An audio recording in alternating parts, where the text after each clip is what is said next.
What's up, everybody? It's Jasmine. Today we are painting a little backdrop for a painting project that I am working on.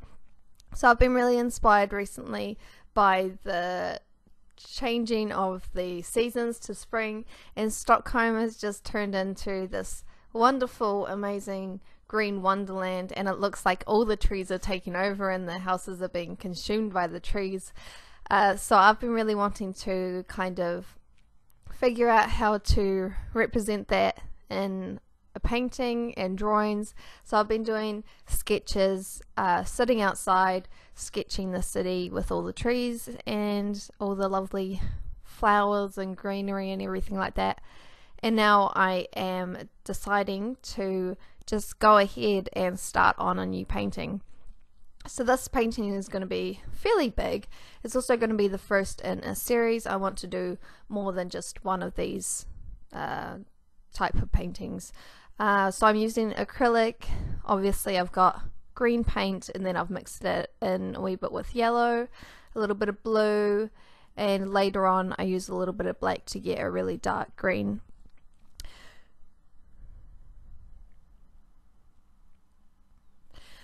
So one of the biggest problems with painting sometimes is that it can take a while to actually build up a good foundation. So obviously when you start a painting you want to just like get into it and start getting all these wonderful details and everything like that, but really one of the first things that you need to do is just put down a backdrop. So with this painting, it's not going to be green everywhere in the painting, but I might as well put down a green base and different green tones before I start adding more detailed things to the painting. Like I'm going to have buildings and a beautiful sky and things like that. But my first priority is just putting down a base that will get me started and which I can then build up from. The good thing about acrylic painting is that acrylic paint dries really quickly, so you can easily layer upon layer upon layer until you get what you want. So you don't have to worry about colors mixing in together necessarily. Like with oil paint, because the oil paint takes so long to dry, every time you add a new color it's going to potentially mix in with the other colors, and it's just going to sit a lot differently to acrylic painting. But with acrylic painting, when you apply a color, you let it dry and then you put a color over top. It's almost as if you're working on a blank piece of paper. So that's what I really like about acrylic painting. It makes it a lot easier, a lot less stressful. You can paint and then you can leave it for a couple of days and then come back, which is really suitable for my lifestyle because sometimes I don't have time to paint because I've got school, or well, actually yeah, school's the biggest one, and obviously I work during the day, so sometimes it's hard to get some painting done during the night. Yeah. So now I have added some black into my green mixture to get this nice darker green. So it's about this time where I actually thought about that I need to think about where the sun's coming from in the painting.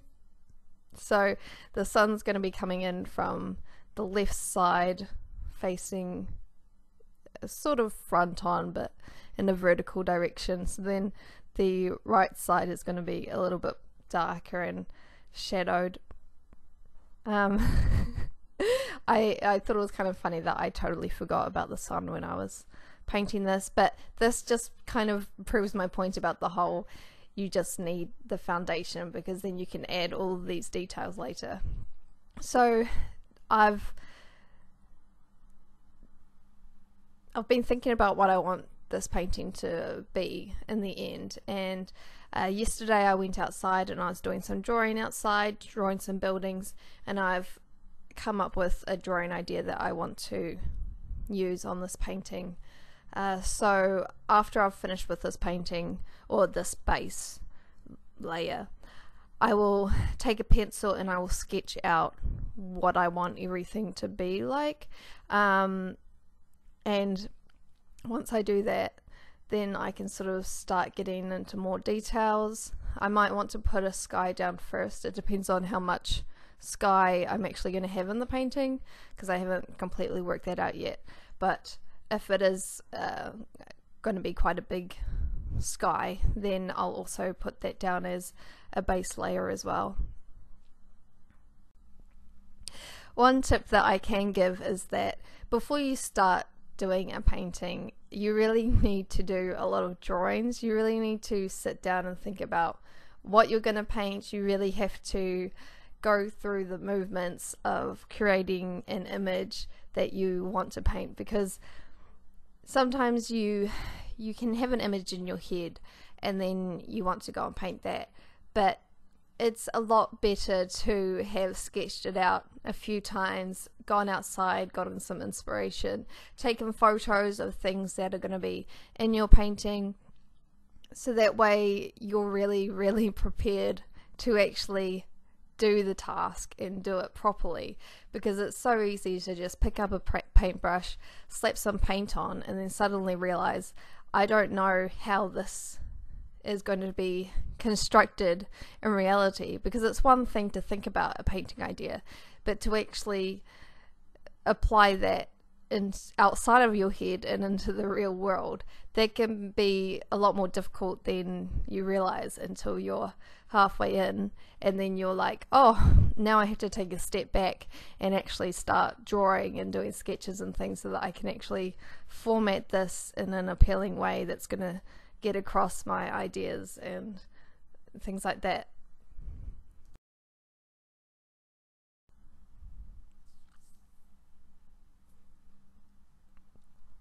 The board that I'm painting on was actually a painting that somebody had thrown out, which was like a kid's painting or whatever.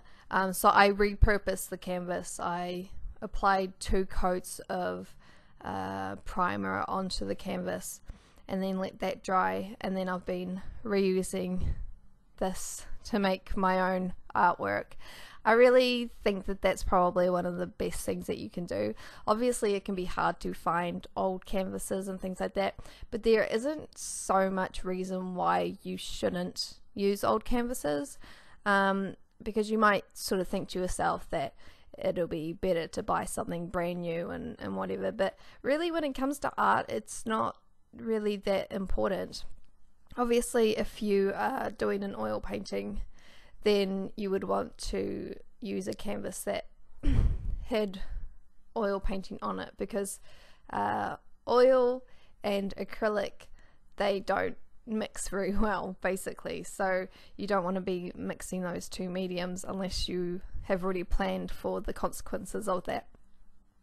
But a lot of artists back in the day, like way back in the day, they would just reuse their canvases over and over again, because it does get expensive, and most paintings that you're going to do aren't going to be super great. You know, it'll be, I mean it's just like anything, you know, the majority of the time it'll be like pretty average, and then every now and then you'll do a painting that's really good, that you're really happy with, and then you want to hold on to that one, but you don't want to be going out and buying new canvases every time that you want to try a new painting or a new style or whatever, because they're just going to sit around and not be used, and you'll have painted on something on them that you don't actually want to look at, so you might as well repurpose them. That's my personal opinion.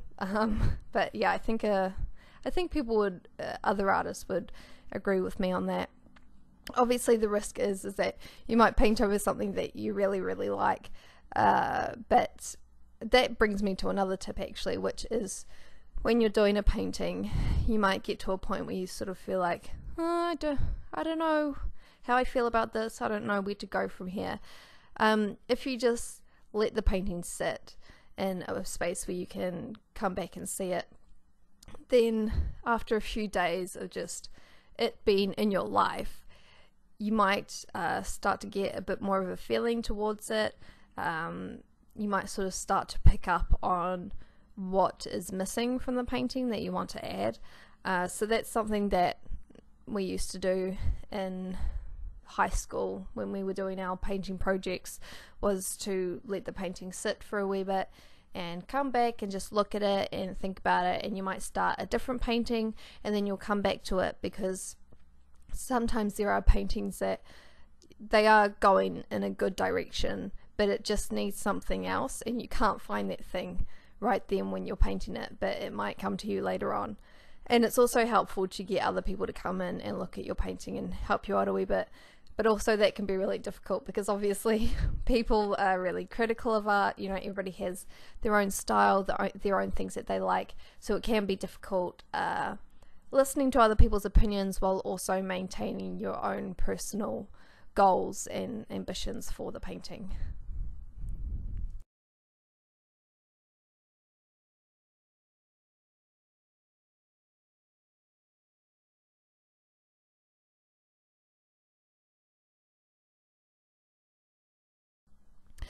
So the little stand that I've got my painting on, it's actually a newspaper stand that people used back in the day to hold their newspaper at the table while they're reading it, I guess like when they're eating breakfast or whatever.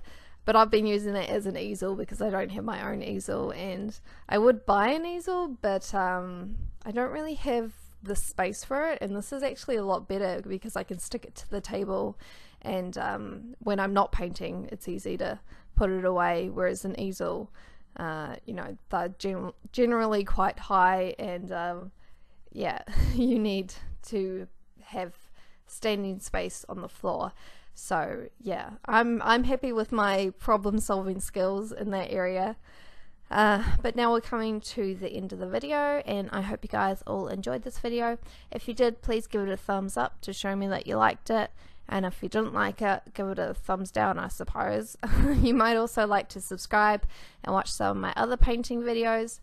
Yeah, but that's gonna be it for me today, guys. I've got to think about this painting a wee bit more, do the sketches, and then yeah, we'll continue. Hey door!